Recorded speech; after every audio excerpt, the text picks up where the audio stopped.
일단 2분기까지 실적 좋았어요. 우리 K조선 그럼 하반기에도 우리 좀 믿어도 될까요? 하반기뿐만 아니라 뭐 아까 말씀드렸다시피 25년까지 만드는 배들이 점진적으로 단가가 계속 올라가는 상황이기 때문에 실적에 대해서는 뭐 내년 어닝 시즌 내내 크게 불안해하실 만한 요인은 안 생길 거라고 저희는 보고 있습니다.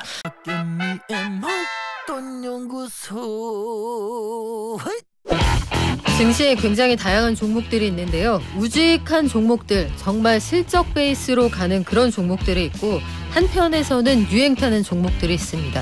증시에서 시쳇말로 끼 부리는 종목이다. 이런 종목들도 있고 다양한 종목들이 조합되어 있는 게 우리 증시인데 그중에서 아주 오랜만에 실적으로 묵직하게 올라가는 그런 종목이 있네요.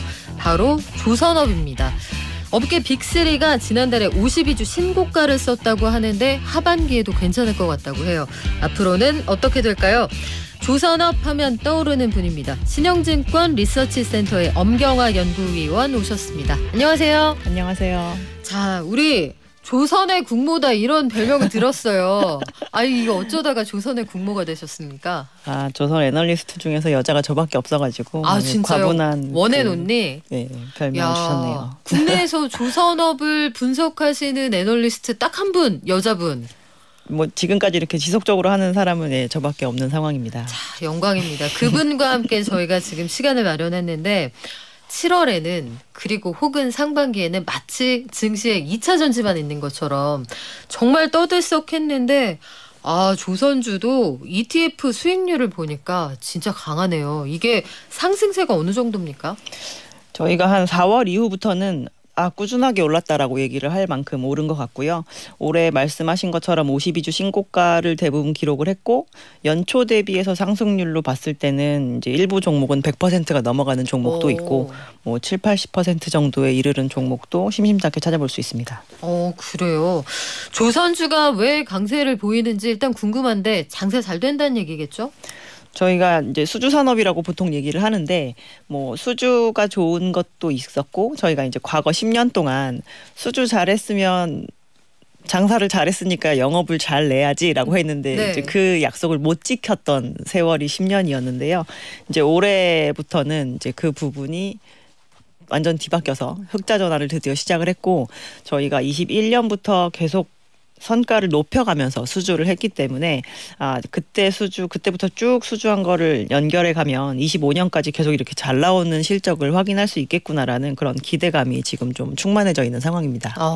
근데 조선 관련해서 아마 많은 분들이 궁금해하실 텐데 수주했을 때 그걸 실적으로 반영을 합니까? 아니면 배 다 만들었어요 하고 주고 나서 입금되면 그걸 실적으로 반영을 하는 겁니까?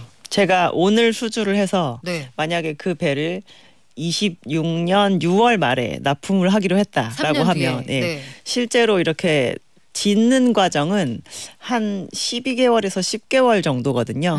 그러면 저희가 한 25년 하반기부터 짓기 시작을 하겠죠. 네. 그러면 그 짓기 시작하는 그때 매출로 잡고요. 납품하면서 저희가 인도하면서 매출로 잡는 것이 아니라 진행이 된 만큼을 그때 매출로 잡습니다. 그러니까 우리 배 한 30% 지었어요 하면 그 30%를 매출로 해당하는 잡는 매출만큼은 네네. 그렇군요. 이게 배는 지어가는 과정이라서 도대체 언제부터 매출이 되는 건지 그게 좀 궁금했는데 말씀하신 것처럼 국내에서 삼성중공업, HD, 현대중공업, 하나오션, 빅3가 단일 조선소 수주 잔량 기준으로는 전 세계 1, 2, 3등이다. 굉장한 성적인데요. 네, 맞습니다. 우리나라가 유독 잘하는 이유가 있어요? 일단 우리나라는 2000년대 그 선주들의 니즈를 다 맞춰줬어요. 저희가 2000년대에는 배를 계속 사이즈를 키워달라고 하는 게 요구사항이었는데 그거를 맞추려면 실제로 저희가 이 작업하는 장소도 계속 그거에 맞춰서 저희가 투자를 해야 되거든요. 근데 그 부분을 제일 잘 맞춰준 국가가 한국이었었는데 물론 그 덕분에 너도 나도 몸집을 늘렸다가 다시 줄어드는 데까지 오랜 시간이 걸렸지만 지금 살아남은 업체들 같은 경우는 시장에서 요구하는 부분을 다 맞춰줄 수 있을 만큼의 하드웨어를 모두 갖추고 있고 그동안에 이제 건조 역량 자체가 있기 때문에 언제나 그 고객 쪽에서 요구하는 거를 다 이제 설계 변경을 통해서 다 맞춰줄 수 있는 그런 역량을 가지고 있기 때문이죠. 그래서 다른 나라들도 분명 저희가 이제 조선 빅3 국가라고 해서 이제 한중일 보통 얘기를 하는데 지금 보면 우리나라만큼 이렇게 컴팩트하게 구조조정된 국가가 없습니다. 실제로 우리나라는 1등부터 150등까지의 사업장 중에서 아직까지 일을 하고 있는 사업장이 10개밖에 안 남아 있거든요. 그리고 일반적으로 상선을 짓는다라고 얘기할 수 있을 만한 사업장 한 8군데밖에 없는데 일본은 우리나라보다 수주장고도 별로 안 갖고 있는데 1등부터 150등까지 여전히 한 40군데의 작업장이 작업을 하고 있고 모두가 옹기종기 다 조금씩 하는 거죠. 네. 네, 중국 같은 경우는 그 1등부터 150등 사이에 한 66개의 작업장이 작업을 하고 있습니다.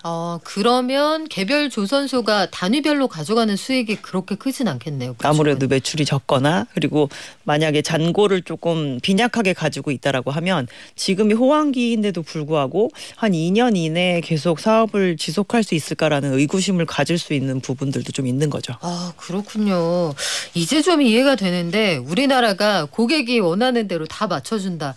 그게 근데 중국이나 일본이 한국이 그래서 경쟁력 있는 걸 모르지 않을 거 아니에요. 근데 네. 그들은 왜 거기에 맞춰서 착착 변화를 못 하나요? 근데 일본 같은 경우는 그 사업 스타일이나 이런 것이 자기 고집이 상당히 센 편인 것 같아요. 그렇죠. 매뉴얼의 나라죠. 네. 매뉴얼, 스탠다드 이거를 대단히 중시하기 때문에 저희가 정말 자동차와 달리 선박은 철저하게 그 주문 제작 방식인데 이제 선박 시장에도 약간 자동차와 같은 그런 거를 시도하려고 했습니다. 일본 같은 경우는. 도요타 그래서 방식 같은 더 거. 키우지 않고 스탠다드화해서 모델을 만들어 놓을 거니까 이거를 사가라라고 했는데 전혀 시장에 먹히지 않았었고요.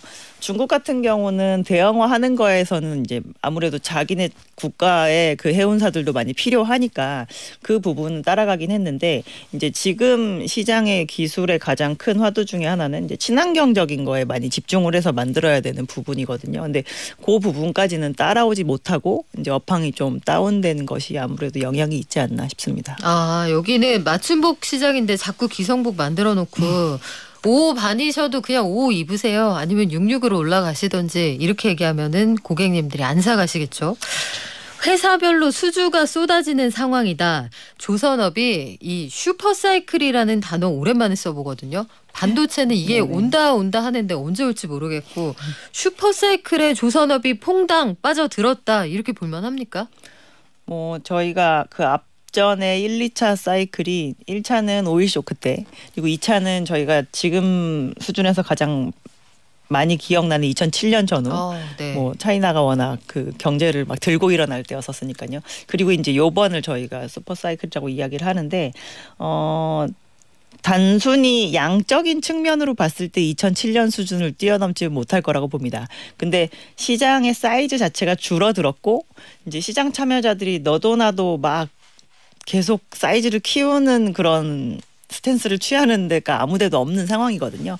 그래서 증설 사이클이 아닌데 시장에서 필요로 하는 수요가 꾸준하게 늘어날 수 있는 사이클이라는 측면에서는 저희는 슈퍼 사이클이라고 얘기할 만하다라고 생각합니다. 이게 우리한테 왜 중요하냐면 사실 투자자들이 최근 들어서 특정 종목의 수급이 굉장히 쏠리고는 있지만 이제 포트폴리오를 다양하게 구성을 하고 싶어 하시는 분들이 계시니까 앞으로 조선이 유망한가 그걸 궁금해 하시는 거거든요. 상반기 누적 기준으로 중국의 수주량이 근데 우리보다 2배나 많대요. 이렇게 되면 우리 라이벌 중국한테 좀 밀리는 건가? 앞으로 투자해도 되는 건가? 좀 헷갈리거든요. 괜찮을까요? 네, 원래 이 선박 시장의 사이즈에서 중국이 차지하는 비중이 지속적으로 1등인 게 정상입니다. 저희가 전 세계 일반 상선이라고 얘기하는 게 한 10만 척 정도 있는데요.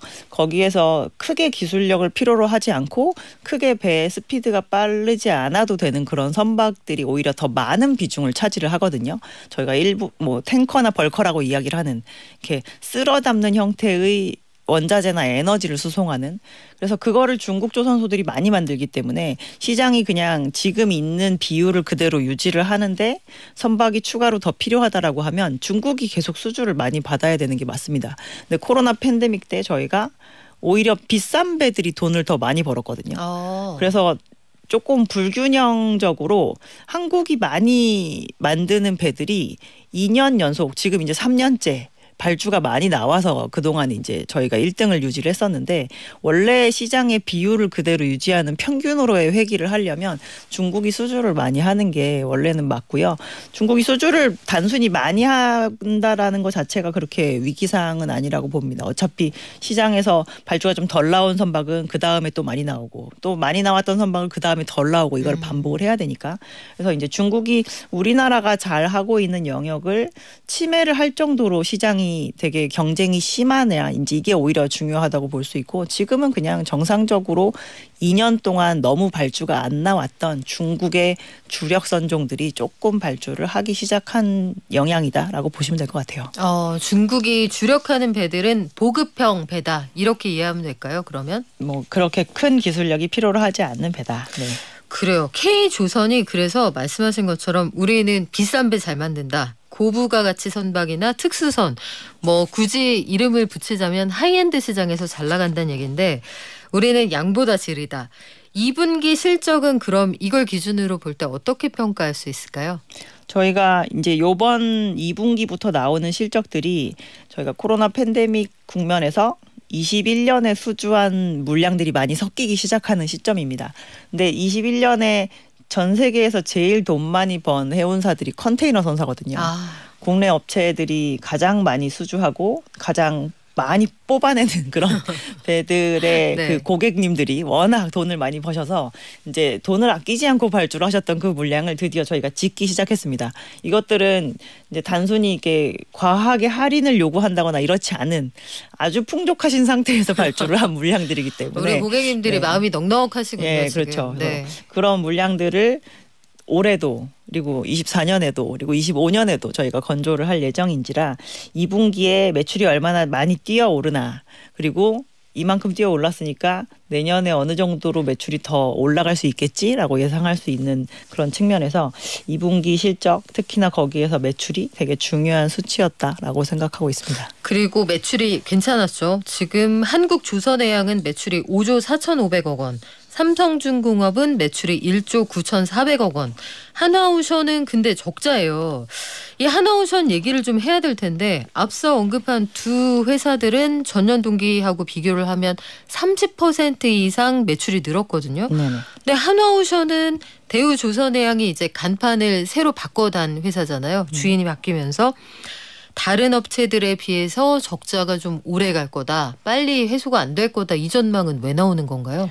지금 저희가 만들고 있는 하나오션의 물량은 아직까지 하나그룹으로 편입되기 이전에 저희가 수주를 한 물량에 해당이 되고요.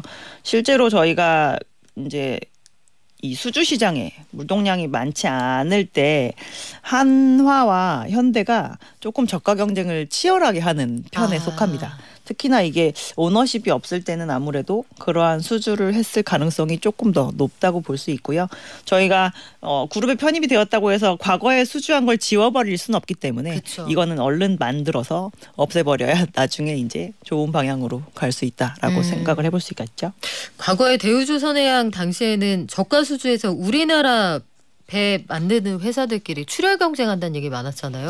근데 이게 출혈 경쟁이 반드시 나쁘다라고 볼 수가 없는 게 조선은 건설업과 달리 똑같은 수주 산업이지만 도크라고 하는 그 고정된 비용을 짊어지고 있기 때문에 비워둘 것이냐 아니면은 조금이라도 비용을 커버할 수 있는 수준으로 저가 수주라도 해서 굴릴 것이냐 이거는 또 다른 문제라고 볼 수가 있거든요. 그래서 수주를 너무 도크가 많이 안 돌아가는 상태로까지 비워두는 것보다는 수주를 하는 게 나았었는데 그 시점의 차이들이 업체들마다 조금씩 있기 때문에 이제 흑자 전환하는 시기가 약간씩 차이가 난다라고 생각하시면 될 것 같아요. 그렇군요. 그러면 일단 2분기까지 실적 좋았어요. 우리 K조선 그럼 하반기에도 우리 좀 믿어도 될까요? 하반기뿐만 아니라 뭐 아까 말씀드렸다시피 25년까지 만드는 배들이 점진적으로 단가가 계속 올라가는 상황이기 때문에 실적에 대해서는 뭐 내년 어닝 시즌 내내 크게 불안해하실 만한 요인은 안 생길 거라고 저희는 보고 있습니다. 이게 흔히 뉴스에서는 선가가 오른다 이렇게 얘기를 하는데 이게 흔히 쓰는 표현은 아닌데 배값이 올라간다고 들었어요. 네네. 근데 배값이 올라가는 게 원자재가가 올라서 그렇습니까? 아니면 우리처럼 이렇게 척척 맞춰서 딱 만들어줄 수 있는 그런 데가 별로 없어서 그렇습니까? 저희가 가격을 형성을 할 때 파는 사람이 권력을 쥐느냐, 그쵸. 사는 사람이 권력을 쥐느냐는 어느 쪽이 더 급하냐에 따라서 다른데 지금 상황에서는 조선업체들이 저희가 왜 수주잔고를 되게 풍부하게 갖고 있다라는 얘기를 하잖아요. 그래서 지금 발주하시면 LNG 캐리어는 27년에나 받아보실 수 있고 야. 일반적인 배들도 26년도 거의 지금 끝나가는 상황이거든요. 그럼 저희가 이게 부동산 시장이랑 똑같아서 거래가 일어나지 않으면 그 가격 지표는 호가입니다.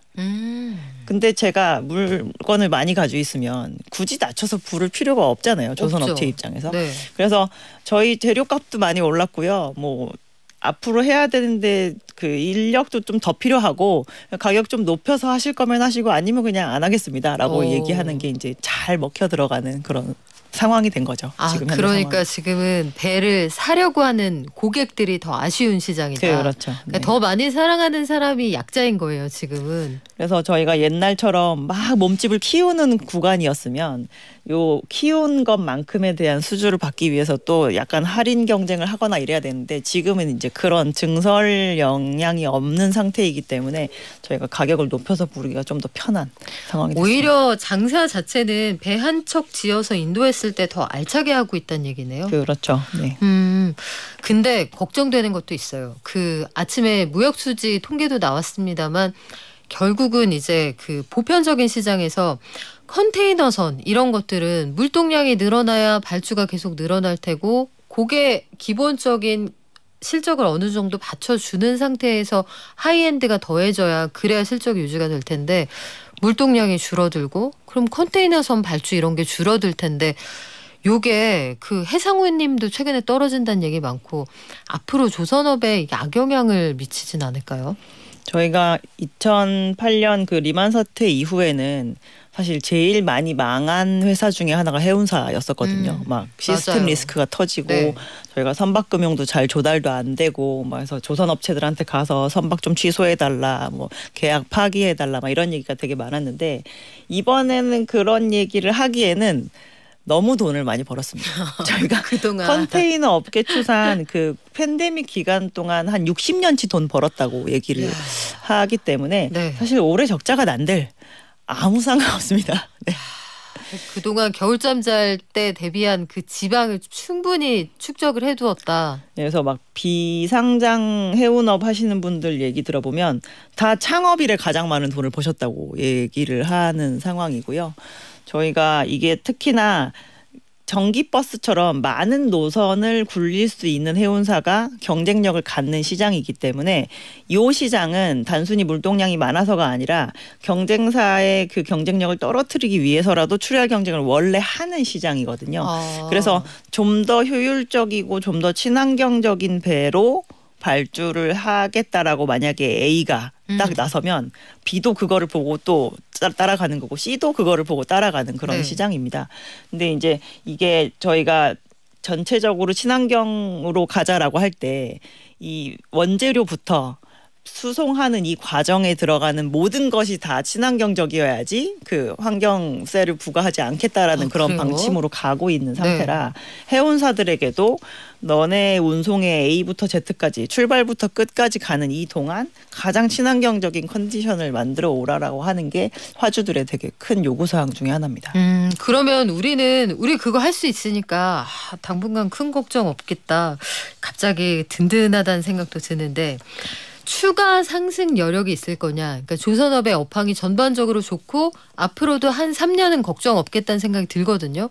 그렇다면은 주가가 야금야금 굉장히 많이 올라왔어요, 올해. 추가로 상승할 여력이 있을까요? 아니면 미래의 가치를 워낙 반영을 해서 올해는 이 분위기에서 그냥 횡보하다 갈까요? 사실 미래의 가치는 별로 반영을 안 한 상황이고요. 아, 진짜요? 왜냐하면 저희가 거의 10년 동안 회사가 가만히 있어도 계속 몸집이 줄어드는 모습을 10년간 봐왔기 때문에 그렇죠. 한 번도 내년은 오늘보다 나은 내년이겠지라는 생각을 해볼 수가 없었던 있어서 지금 현재 회사들이 가지고 있는 저희가 이제 소위 순자산 가치라고 얘기하는 그 자본 총계 대비해서 지금 오른 주가는 부담스러울 수 있습니다. 근데 과거에 저희가 호황일 때는 수주잔고가 몇 년치 쌓여 있으니까 그 몇 년치만큼 다 땡겨와서 밸류에이션을 하겠다라는 얘기까지 했었는데 그 정도의 그 땡겨오는 연차는 아직까지 시장에 별로 나타나지 않은 상황이기 때문에요. 실적이 나오면 나올수록 저희가 오른 주가가 조금은 덜 부담스러워질 수 있어서 그 부분이 조금 반영이 되는 시점에 가서 이제 좀 버블일까? 그 걱정은 그때 가서 해도 될 것 같습니다. 아직까지 버블 걱정 안 하셔도 된다고 하니까 약간 포트폴리오 재구성에 어떤 팁이 하나 생기는 것 같은 생각이 들어요. 하반기에도 조선업 투자 그러면 우리가 조금씩 밀릴 때마다 야금야금 사서 모은다. 그러니까 씨앗을 뿌리는 그런 마음으로 투자를 하면 될까요? 조선업은? 저희가 투자의 기간을 어느 정도 보시느냐에 따라서 조금 다를 것 같은데요. 좀 단기적으로 보시는 분이다라고 하면 올해의 상태로 봤을 때 아마 수주 소식이 들려오는 게 3분기에 많이 몰리고 4분기에는 조금 쉴 수도 있을 것 같습니다. 네. 그러면 수주 뉴스가 별로 안 들리니까 업황이 조금 다시 다운이 되나라는 생각을 하실 수 있을 것 같아요. 그래서 만약에 올해까지만의 투자를 고려하시는 분들은 저는 3분기 이내로 좀 어느 정도 실현을 좀 하셨다가 다시 내년으로 넘어가기 전에 이제 4분기가 너무 슬로우해서 시장에서 약간 관심이 줄어들어 있으면 그때 조금 다시 들어갈까라고 고민을 해보셔도 되지 않을까 싶고 저희가 얘기하는 이제 21년엔 수주 사이클의 시작이었고 23년부터 인재 실적 사이클의 시작인데 이 사이클은 25년까지 무조건 갑니다. 그래서 그냥 길게 보시는 분들이라고 한다면 그래도 미래의 실적을 땡겨와서 주가에 반영한다고 생각했을 때 24년까지는 지금의 전략에서 크게 달라지지 않아도 된다라고 말씀을 드립니다. 오랜만에 이렇게 든든한 그 도시락 싸가는 그런 느낌이 들죠. 오늘 말씀 여기까지 듣겠습니다. 지금까지 신영증권 리서치센터의 엄경화 연구위원이었습니다. 고맙습니다. 감사합니다.